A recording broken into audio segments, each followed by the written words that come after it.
It's Angela with Broadhead Memorial Public Library back with a new episode of Have You Heard? I'm so excited because today we are starting a new book. It is Flora and Ulysses by Kate DiCamillo with pictures by KG Campbell. We just want to take a quick minute and thank Candlewick Press for allowing us to share this book with our patrons this summer. All right, let's get started. Chapter 1, Natural Born Cynic. Flora Bell Buckman was in her room at her desk. She was very busy. She was doing two things at once. She was ignoring her mother, and she was also reading a comic book entitled The Illuminated Adventures of the Amazing Incandesto. Flora, shouted her mother, what are you doing up there? I'm reading, Flora shouted back. Remember the contract, her mother shouted. Do not forget the contract. At the beginning of the summer, in a moment of weakness, Flora had made the mistake of signing a contract that she would work to turn her face away from the idiotic hijinks of comics and toward the bright light of true literature. Those were the exact words of the contract. They were her mother's words. Flora's mother was a writer. She was divorced, and she wrote romance novels. Talk about idiotic hijinks. Flora hated romance novels. In fact, she hated romance. I hate romance, said Flora out loud to herself. She liked the way the words sounded. She imagined them floating above her head in a comic strip bubble. It was a comforting thing to have words hang over her head, especially negative words about romance. Flora's mother had often accused Flora of being a natural-born cynic. Flora suspected that this was true. She was a natural-born cynic who lived in defiance of contracts. Yep, thought Flora, that's me. She bent her head and went back to reading about the amazing incandesto. She was interrupted a few minutes later by a very loud noise. It sounded as if a jet plane had landed in the Tickham's backyard. What? Said Flora. She got up from her desk and looked out the window and saw Mrs. Tickham running around the backyard with a shiny, oversized vacuum cleaner. It looked like she was vacuuming the yard.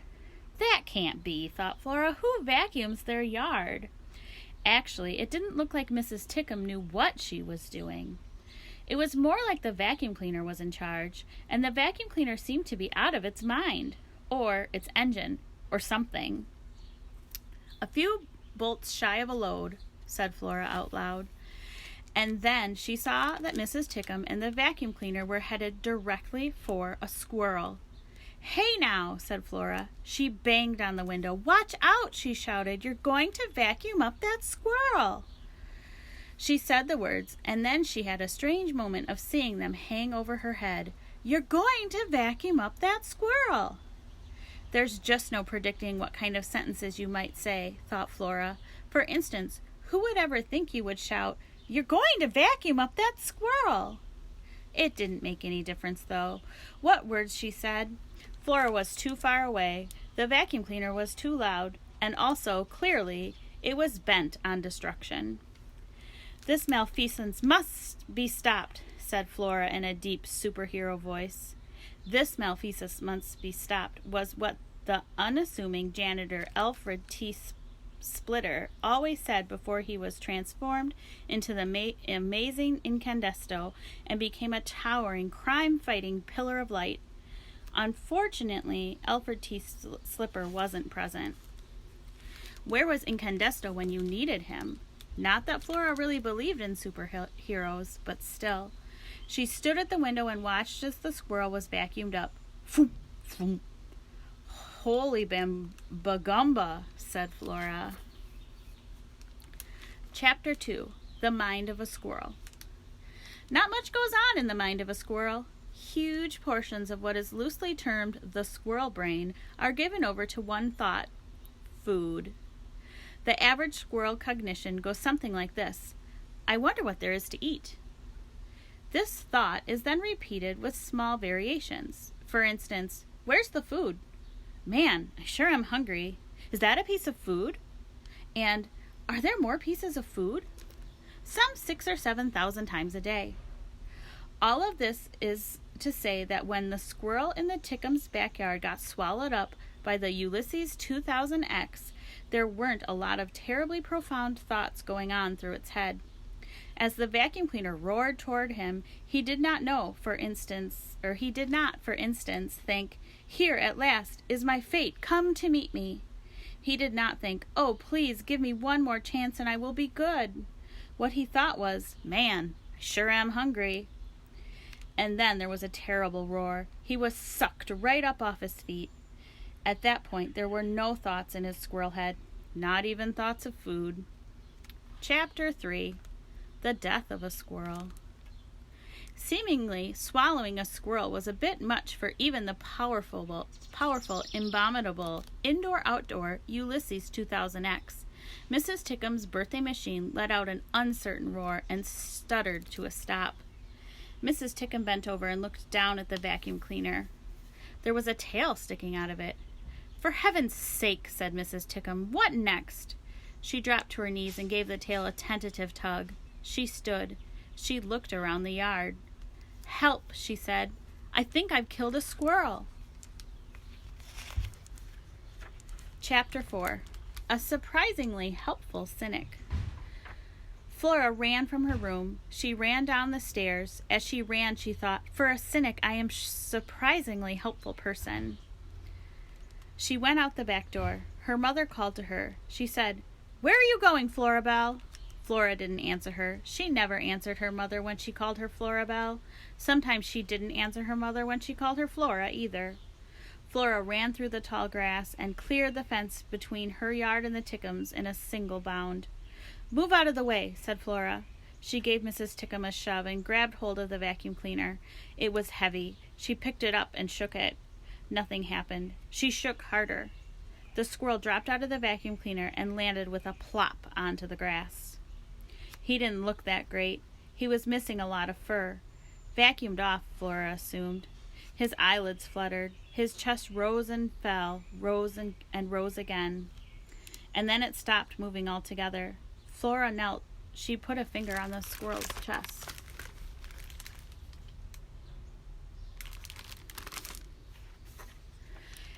At the back of each issue of the Illuminated Adventures of the Amazing Incandesto, there was a series of bonus comics. One of Flora's very favorite bonus comics was entitled, "Terrible Things Can Happen to You." As a cynic, Flora found it wise to be prepared. Who knew what horrible, unpredictable thing would happen next? Terrible Things Can Happen to You detailed what action to take if you inadvertently consumed plastic fruit. This happened more often than you would suppose. Some plastic fruit was extremely realistic looking. Or how to perform the Heimlich remover on your elderly Aunt Edith if she choked on a stringy piece of steak at an all-you-can-eat buffet. Or what to do if you were wearing a striped shirt and a swarm of locusts descended. Run, locusts eat stripes. And, of course, how to administer everyone's favorite life-saving technique, CPR. Terrible things can happen to you did not, however, exactly tell someone how they were supposed to give CPR to a squirrel. "I'll figure it out," said Flora. "What will you figure out?" said Mrs. Tickum. Flora didn't answer her. Instead, she bent down and put her mouth on the squirrel's mouth. It tasted funny. If she were forced to describe it, she would say that it tasted exactly like squirrel. Fuzzy, damp, slightly nutty. "Have you lost your mind?" said Mrs. Tickum. Flora ignored her. She breathed into the squirrel's mouth. She pushed down on his small chest. She started to count. Chapter 5. The Squirrel Obliges. Something strange had happened to the squirrel's brain. Things had gone black. And then, into this black blankness, there came a light so beautiful, so bright, that the squirrel had to turn away. A voice spoke to him. "What's that?" said the squirrel. The light shone brighter. The voice spoke again. "Okay," said the squirrel. "You bet." He wasn't sure what exactly he had agreed to, but it didn't matter. He was just so happy. He was floating in a great lake of light, and the voice was singing to him. Oh, it was wonderful. It was the best thing ever. And then there was a loud noise. The squirrel heard another voice. This voice was counting. The light receded. "Breathe," the new voice shouted. The squirrel obliged. He took a deep, shuddering breath, and then another, and then another. The squirrel returned. Chapter 6. In the Event of a Seizure. "Well, he's breathing," said Mrs. Tickum. "Yes," said Flora, "he is." She felt a swell of pride. The squirrel rolled over onto his stomach. He raised his head. His eyes were glazed. "For heaven's sake," said Mrs. Tickum, "look at him." She chuckled quietly. She shook her head, and then she laughed out loud. She kept laughing. She laughed and laughed and laughed. She laughed so hard that she started to shake. Was she having some kind of fit? Flora tried to remember what terrible things can happen to you advised in the event of a seizure. It had something to do with moving the tongue out of the way or stabilizing with a stick or something. Flora had saved the squirrel's life. She didn't see any reason she couldn't save Mrs. Tickum's tongue. The sun sank a little lower in the sky. Mrs. Tickum continued to laugh hysterically, and Flora Belle Buckman started looking around the Tickums' backyard for a stick. Chapter 7. The Soul of a Squirrel. The squirrel was a little unsteady on his feet. His brain felt larger, roomier. It was as if several doors in the dark room of his self, doors he hadn't even known existed, had suddenly been flung wide. Everything was shot through with meaning, purpose, and light. However, the squirrel was still a squirrel, and he was very hungry. Very. Chapter 8. Helpful Information. Flora and Mrs. Tickum noticed at the same time. "The squirrel," said Flora. "The vacuum cleaner," said Mrs. Tickum. Together they stared at the Ulysses 2000X and at the squirrel, who was holding it over his head with one paw. "That can't be," said Mrs. Tickum. The squirrel shook the vacuum cleaner. "That can't be," said Mrs. Tickum. "You already said that," said Flora. "I'm repeating myself?" "You're repeating yourself." "Maybe I have a brain tumor," said Mrs. Tickum. It was certainly possible that Mrs. Tickum had a brain tumor. Flora knew from reading terrible things can happen to you. That was a surprise. She knew from reading terrible things can happen to you that a surprising number of people were walking around with tumors in their brains and didn't even know it. That was the thing about tragedy. It was just sitting there keeping you company, and you had absolutely no idea. This was the kind of helpful information you could get from the comics if you paid attention. The other kind of information that you absorbed from the regular reading of comics, most particularly from the regular reading of the illuminated adventures of the amazing Incandesto, was that impossible things happened all the time. For instance, superheroes were born of ridiculous and unlikely circumstances: spider bites, chemical spills, planetary dislocation, and, in the case of Alfred T. Slipper, from accidental submersion in an industrial-sized vat of cleaning solution called Incandesto, the cleaning professional's hard-working friend. "I don't think you have a brain tumor," said Flora. "There might be another explanation." "Uh-huh," said Mrs. Tickum. "What's the other explanation?" "Have you heard of Incandesto?" "What?" said Mrs. Tickum. "Who?" said Flora. "Incandesto is who. He's a superhero." "Right," said Mrs. Tickum. "And your point is?" Flora raised her right hand. She pointed with a single finger at the squirrel. "Surely you're not implying," said Mrs. Tickum. The squirrel lowered the vacuum cleaner to the ground. He held himself very still. He considered both of them. His whiskers twitched and trembled. There were cracker crumbs on his head. He was a squirrel. Could he be a superhero, too? Alfred T. Slipper was a janitor. Most of the time, people looked right past him. Sometimes, often, in fact, they treated him with disdain. They had no idea of the astonishing act of heroism, the blinding light, contained within his outward, humdrum disguise. Only Alfred's parakeet Dolores knew that who he was and what he could do. The world will misunderstand him, said Flora. You bet it will, said Mrs. Tickum. Tootie, shouted Mr. Tickum from the back door. Tootie, I'm hungry. Tootie? Tootie, what a ridiculous name. Flora couldn't resist the urge to say it out loud. Tootie, she said. Tootie Tickum?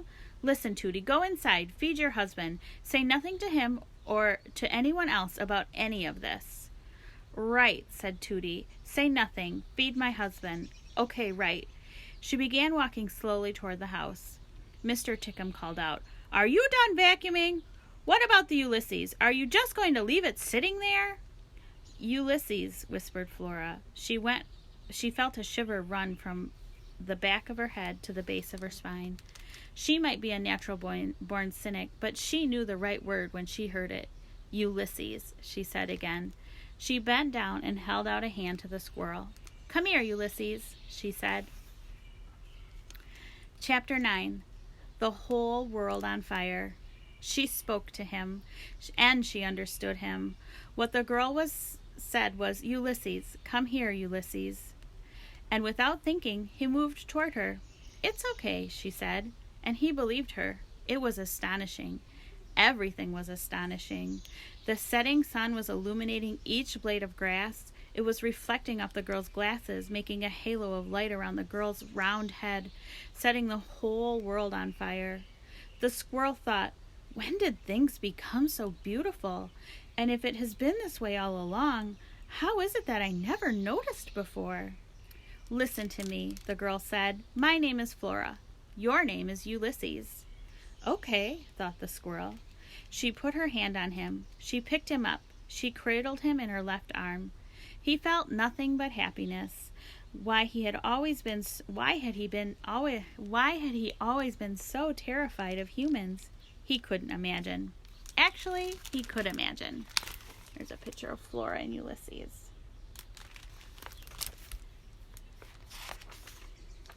There had been that time with the boy and the BB gun. There had truthfully been a lot of incidents with humans, some involving BB guns, some not, and all of them had been violent, terrifying, and soul-destroying. But this was a new life, and he was a changed squirrel. He felt spectacular, strong, smart, capable, and also hungry. He was very, very hungry. Chapter 10. Squirrel Smuggling. Flora's mother was in the kitchen. She was typing. She wrote on an old typewriter, and when she pounded the keys, the kitchen table shook and the plates on the shelves rattled and the silverware in the drawers cried out in a metallic kind of alarm. Flora had decided that this was part of the reason her parents had divorced. Not the noise of the writing, but the writing itself, specifically the writing of romance. Flora's father had said, I think that your mother is so in love with her books about love that she doesn't love me anymore. And her mother had said, Ha, your father is so far off in left field that he wouldn't recognize love if it stood up in his soup and sang. Flora had a hard time imagining what love would be doing standing in a bowl of soup and singing, but these were the kind of idiotic words her parents spoke, and they said the words to each other, even though they were pretending that they were talking to Flora. It was all very annoying. What are you doing? Her mother said to Flora. She was sucking on a Pitzer Pop. It made her words sound rocky and sharp-edged. Her mother used to smoke, and then she stopped, but she still had to do something with her mouth when she typed, so she consumed a lot of Pitzer Pops. This one was orange-flavored. Flora could smell it. Oh, nothing, said Flora. She glanced at the squirrel in her arms. Good, said her mother. She whacked the carriage return on the typewriter without looking up. She kept typing. Are you still standing there? Her mother said. She typed some more words. She hit the carriage return again. I'm on a deadline here. It's hard to concentrate with you standing over me and breathing like that. I could stop breathing, said Flora. Oh, don't be ridiculous, said her mother. Go upstairs and wash your hands. We're going to eat soon. Okay, said Flora.